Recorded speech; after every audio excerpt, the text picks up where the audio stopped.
de ele sendo prefeito, a gente resolver esse negócio o mais rápido possível, de toda pessoa que tem um terreno,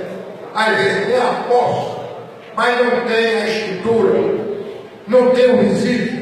Então eu tenho esse compromisso com o Roberto, desde que ele seja prefeito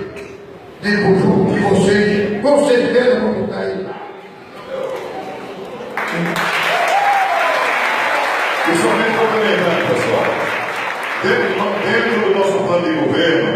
nós vamos criar a Secretaria de Habitação e Regularização Fundiária. E seu Francisco assumiu esse compromisso conosco, que as terras que estiverem em nome da usina, e tiver uma pessoa de Pujuca, que tem a casa dentro dessas terras, nós vamos regularizar a situação. Ou seja, o município, junto com a usina, sem custo nenhum para as pessoas, os dois juntos, nós vamos regularizar tudo isso aí, e as pessoas que tiverem direito, na